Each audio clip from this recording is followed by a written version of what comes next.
bienvenue sur le podcast Merveilleuse. Ici, on vous propose un regard différent. Notre souhait, vous aider à embellir la relation avec votre enfant et construire une toute nouvelle relation avec vous-même. Qui sommes-nous? Céline, thérapeute. Émilie, enseignante. Toutes les deux animées par cette volonté de vous accompagner sur ce chemin. Bonne écoute. J'avais envie de partager avec vous non, arrête, ça suffit. Arrête, je t'ai dit. Pourquoi tu m'écoutes pas? Arrête. Pourquoi l'enfant m'écoute pas en fait? Pourquoi au non, arrête, ça suffit pas. Ça suffit pas, je pense, comme pour nous finalement adultes, quand on nous dit non, arrête, en fait c'est compliqué pas de savoir ce qu'il faut faire pour nous adultes, mais en tout cas pour un enfant déjà c'est compliqué parce qu'on ne sait pas quelle action on lui demande d'arrêter. Et je pense qu'il est important de partager au final nos émotions. J'ai besoin de calme pour faire cette activité ou autre chose, faire mon travail. J'ai besoin de te sentir près de moi, posé, pour qu'on continue à jouer ensemble, par exemple. Par exemple, un enfant qui va s'énerver pendant un jeu de société, lui expliquer notre besoin pour qu'il comprenne pourquoi il doit arrêter. En fait. L'enfant a besoin de quelque chose d'explicite pour comprendre ce qu'on attend de lui. Et quand tu parles du besoin, est-ce que ça veut dire aussi d'expliquer l'émotion qui est là chez nous? On va pas se mentir. Écouter ses émotions, c'est très compliqué. Ça bloque chez nous.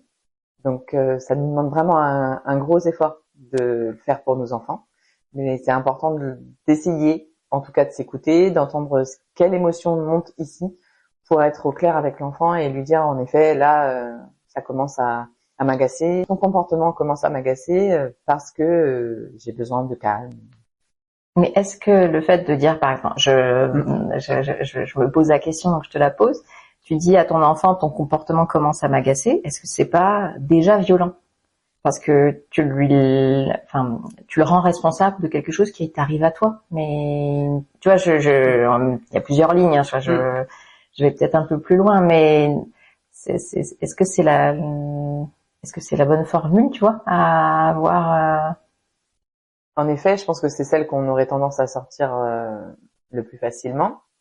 Et oui, ça peut être pris violemment pour l'enfant. Et c'est pour ça que dans un autre poste, je pense qu'il serait important de différencier le tu m'agaces à ton comportement m'agace aussi. Tu vois, le fait que c'est pas l'enfant, c'est pas ce qu'il est qui m'agace, mais c'est ce qu'il va faire en fait, ce qui va me renvoyer. Et après, oui, c'est notre émotion et c'est à nous de la gérer. Donc, à essayer de faire ce travail sur nous. Mais ça, c'est un autre sujet qui, je pense, est assez conséquent.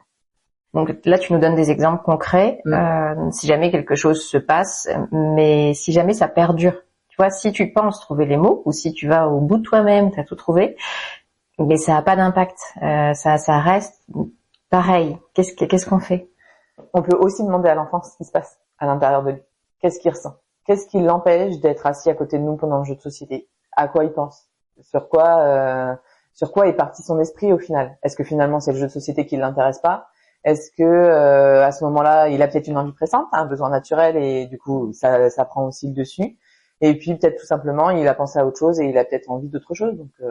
Donc finalement, ça va être, si j'essaie de résumer, donc quel est ton besoin toi en tant qu'adulte si tu vois que t'es pas raccord avec ton enfant? Et si la situation reste encore compliquée, c'est quelque part d'aller justement demander quel est le besoin de l'enfant. Oui. D'aller chercher qu'est-ce qui se passe, pourquoi ça fonctionne pas là maintenant quoi. Tout à fait.